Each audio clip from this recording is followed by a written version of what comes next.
How are we all today? That was very nasally. Have you ever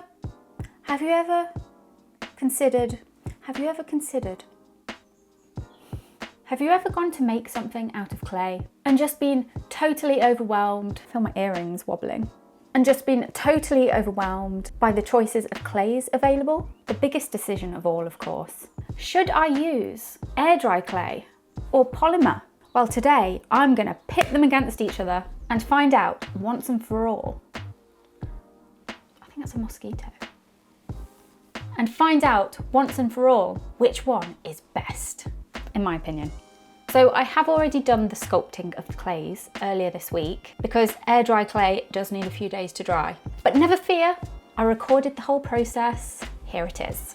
So I went and got a pack of each, both of the same brand. I forgot that I'd already opened the polymer. So unprofessional. There's actually numerous different types of polymer clay out there, but I'd strongly recommend getting one that says soft, especially if you're new to this. I tried working with one that didn't say soft once. It was a glittery one and it was just instant regret. But what should I make? The possibilities. I do enjoy sculpting my own characters from my own books. Available on Amazon, guys. Shameless. But I really want to simplify these characters for sculpting.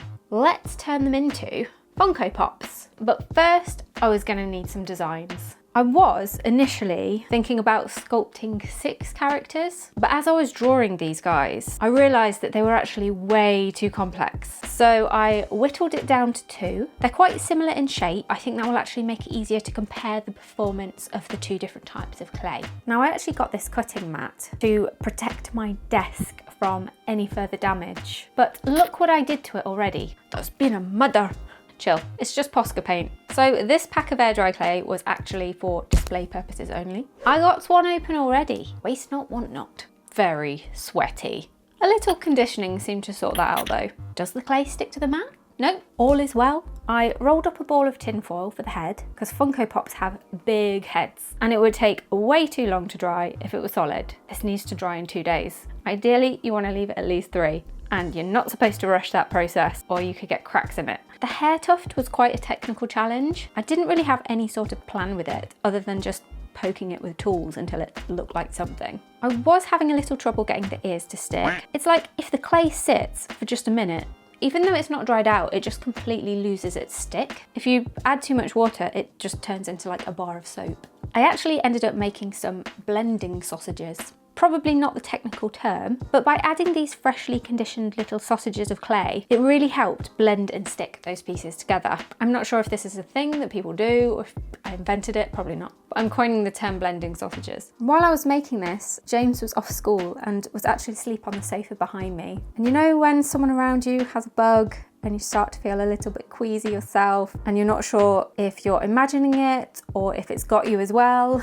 and you're just waiting. Yeah, that's where I was at when I was making this. So it's a little bit rushed, not gonna lie. I gave Luna a little nose, mouth, snout thing, then onto the body. I decided not to use tinfoil here so that she would be a bit more bottom heavy and hopefully balance a little bit better. If you were making something more complex, you could use a wire armature like a skeleton. I didn't deem it necessary for this case. I just turned a basic blob into a kind of tooth shape, gave it feet, popped on some arms, being very careful with that hand gesture. I decided to put her tail on the back rather than to the side like in the drawing so that it could act as a kind of kickstand. I realised that she should have Chip on her shoulder, as in the hamster Chip, not like the behavioural issues. But there's simply no room next to that big old head of hers. It's okay though, Chip is with Sparky. Then, the moment of truth. Cranial attachment. Never cut wire with scissors, guys. You'll ruin them. Do as I say, not as I do. I popped in some wire and roughed up the surface to help with stickage. My first shot was slightly off. Tried again. That seemed okay. Since the clay was still soft, I needed to help her out with a little support until she dries. Then onto IO. Now the thing with polymer clay is, even though it says soft, polished. It really isn't. It needs loads of conditioning first, which some people may struggle with. Some people being me, I struggle with it. I chose to go with plain white because I personally prefer to just paint them. When I last tried to work with colourful polymer clay, it was just a complete disaster. I felt like it just made everything way more fiddly. No matter how careful you are, you're guaranteed to get little flecks of dust, which then need to be painstakingly removed with rubbing alcohol and a cotton bud. You also have to work with loads of individual pieces for every single colour, all of which need conditioning for a few minutes first, and then applying with exact precision. Not to mention the cost of buying all of those individual colours. You can mix your own colours by adding powdered chalk pastel, but it does dry out the clay. It's messy, the colours are really pale, you kind of get lots of little flecks of colour if you haven't perfectly powdered the chalk. And let's not forget the sound that it makes.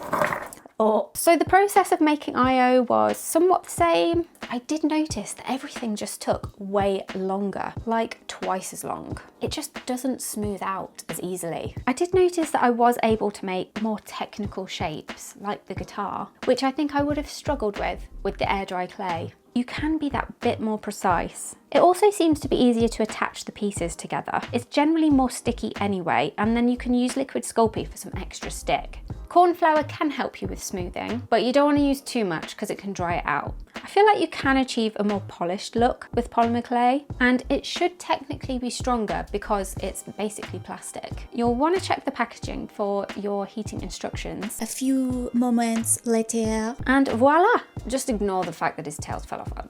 I'll glue that back on.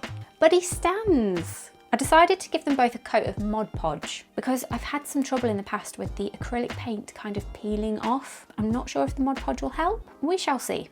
Why isn't it working? Oh, lens cap. Painting. So I'm going to start off with Luna. I didn't press record. Try again.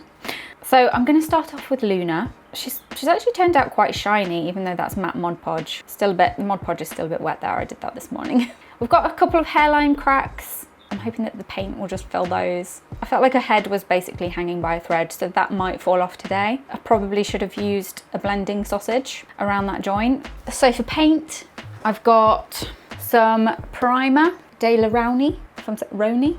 I don't know. So I'll start off with that. I might not need it because actually no, he will. Look at all the little bits of dust. I don't know if you can see that, but he's very dusty. So I'm going to prime both of them. As for the colours, I've got two different types. MARTE pastels, and I've also got these ARTECHO acrylic paints, and I'll definitely recommend both of those paints. They're both really good. Let's start off with the primer.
Then came her collaboration with more information.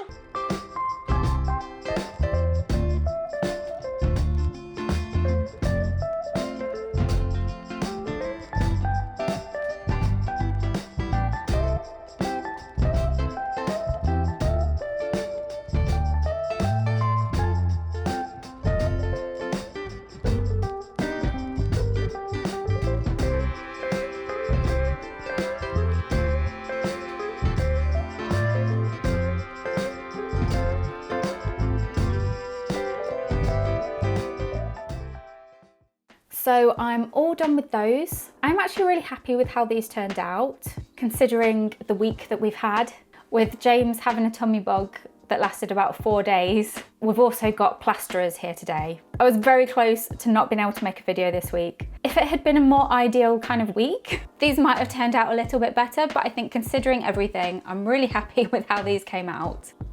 Sorry, I'm having issue with my lighting, that it's doing that weird thing. That's kind of calmed it down. Maybe it was this lamp was too bright. Yeah, that sets it off. Okay, let's turn that down. Sorry guys. Okay, yeah, that's better. Where was I? Very easily distracted today. Which clay wins? I'd say that they do both have their merits. It would really depend on the project. Polymer is probably best for like really intricate items that need to be really strong. But air dry clay is great for pretty much everything else. I think a lot of it would be down to personal preference. And I actually do have a personal preference today. I'm not going to do my usual thing where I say, they're both great, the end. I do have a favourite. If somebody said to me, you can only work with one clay for the rest of your life, which one would it be? I would choose, hands down, drum roll please, air dry clay. That might be a controversial choice, or it might not be. I mean, does anyone feel that strongly? Probably. But why? I've got to say, I prefer the way that it feels to use. Yes, it's very messy, but it's just kind of like a mud mask for your hands. And there's something quite like primal about it. Polymer clay isn't as messy, but it has this like stickiness to it that kind of feels like a scrunched up ball of sellotape. And the conditioning. It just makes everything take like twice as long. And it's physically quite hard on the hands. Maybe I've got some early arthritis setting in or something, but the whole time, like my knuckles and joints are just cracking and popping because of the sheer force that's required to condition it. And this is the soft one. All the others are just like pieces of rock. You can warm them up a little bit, which helps. It probably was a bit cold when I was making this because I was making it like 5:30 in the morning, I think. And it was quite cold in the shed, which isn't ideal, but I just don't find that fun. Air dry clay is kind of more therapeutic to use and it's not like stressful. I do have quite a low tolerance for stress. So stressful. I think another positive about air dry clay is it's made from natural ingredients. Well, it says minimum 95% natural ingredients, whereas polymer clay is basically plastic. I mean, polymer does have the advantage that you can make it, dry it, paint it, even like send it if you're, if it's your business, you can literally have it done and out the door the same day. I also feel like polymer is less likely to crack. And polymer does have a more polished look, but for me, it's about the experience. It's the journey, not the result. I'm not saying I'll never work with polymer again, but I think there's probably going to be more air dry clay videos in the future. Oh, that's the back. Air dry clay in the future. What do you guys think? Pop it in the comments. Which is your fave? As always, I shall link everything that I've used today in the description, as well as my books. If you've enjoyed today's video, make sure to hit that like, share, or subscribe. It's massively appreciated.